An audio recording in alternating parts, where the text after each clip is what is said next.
Isi pertanyaannya ini dari peserta perempuan, Ustadz. Assalamualaikum Ustadz, saya hamba Allah. Saya sudah tidak punya keluarga. Ayah, mama, dan semua anggota keluarga saya sudah meninggal. Saya tidak punya pasangan dan juga tidak punya teman.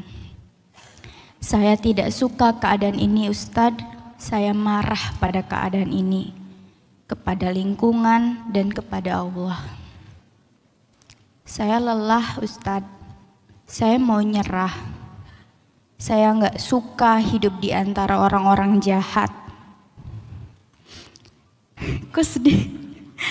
Tapi sebelum saya mati, bisakah tolong bantu saya supaya berhenti marah sama Allah Ustadz?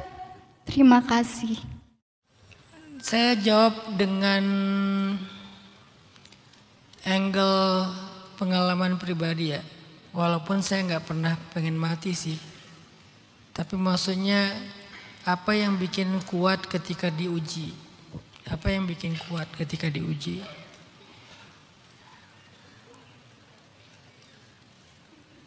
Saya suka baca sejarah atau kisah-kisah para nabi dan orang-orang soleh sebelum kita, khususnya ujian-ujian hidup mereka yang berat. Makanya Allah bilang di dalam surat Al-Ankabut, walaqad fatanna alladzina min qablihim. Kami juga menguji orang sebelum mereka. Di dalam surat Al-Baqarah, massadhumul ba'sa wadh-dharra wazulzilu.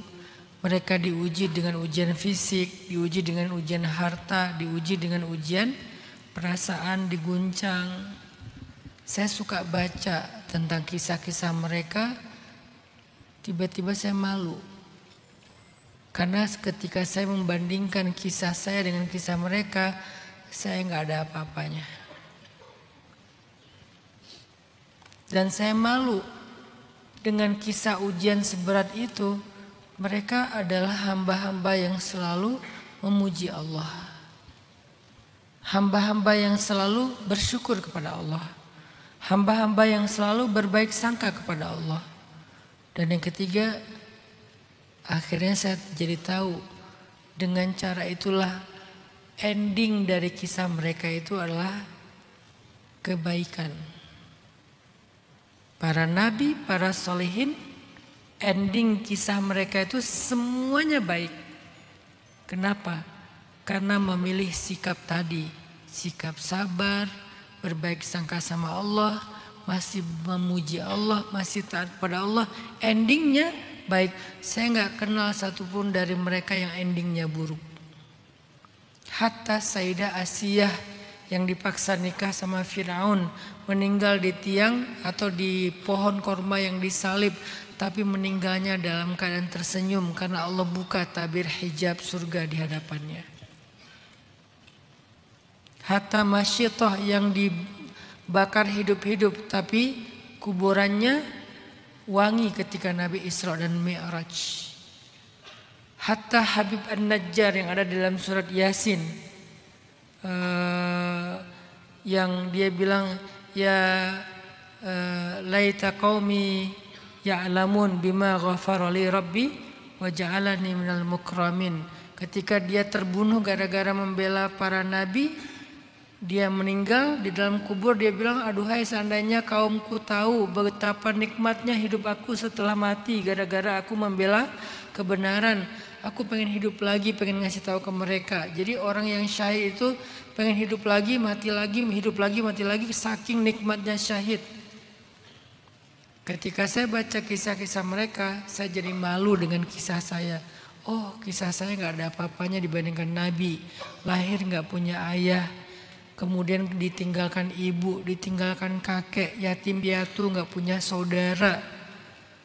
Pamannya miskin, anaknya banyak sehingga harus survive sendiri. Menikah di usia dewasa, kemudian ketika lagi susah-susahnya istrinya meninggal. Sebelumnya setiap punya anak laki-laki meninggal, punya anak laki-laki meninggal. Setelah istrinya meninggal, anak-anaknya juga meninggal. Yang tersisa cuma Sayyidah Fatimah. Artinya Nabi juga sering akrab sekali dengan kehilangan. Belum lagi nabi-nabi yang lain. Nabi Ayub yang sakitnya sekian belas tahun. Nabi Zakaria, Nabi Ibrahim gak punya anak 50 tahun. Nabi Zakaria yang dibelah dua, digergaji. Nabi Nuh yang berdakwah kepada kaumnya, kepada keluarganya 950 tahun. Tapi dimusuhin sama keluarganya, sama anaknya sendiri. Pas saya baca kisah mereka saya jadi malu. Gak ada apa-apanya kisah saya dibandingkan mereka. Saya juga jadi malu. Kok mereka masih bersyukur sih? Kok mereka masih bisa memuji Allah sih? Kok mereka bisa berbaik sangka kepada Allah sih? Dan yang ketiga, saya jadi tahu ternyata justru dengan cara begitu ending kisah mereka semuanya baik. Yang kedua, saya belajar untuk membandingkan diri saya dengan Gaza, Palestina. Karena itu yang paling kelihatan prihatin dan beratnya ya hari ini. Kayaknya agak sulit kita membandingkan dengan yang lain. Memang di Indonesia ada orang susah, di Afrika ada orang susah, di mana-mana ada orang susah.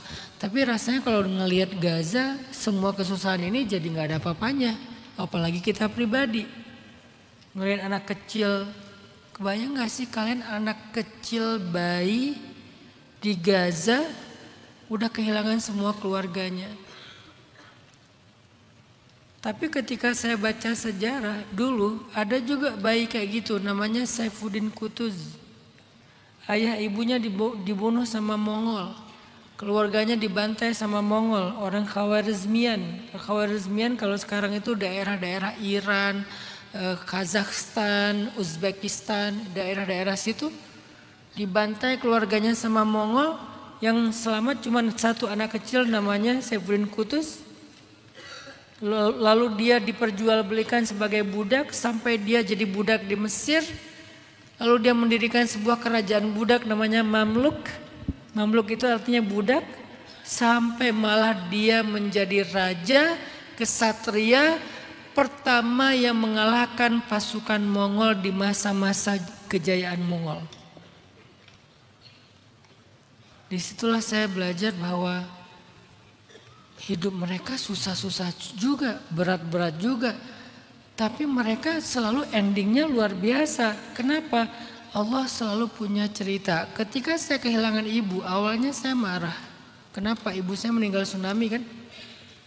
Tapi begitu saya tafakur, emangnya siapa yang lebih bisa membahagiakan ibu saya? Allah atau saya? Saya marah karena saya ngerasa saya lebih berhak membahagiakan ibu saya. Kok diambil sama Allah? Saya belum lulus kuliah, saya pengen membahagiakan ibu saya kalau saya pulang. Kok diambil duluan?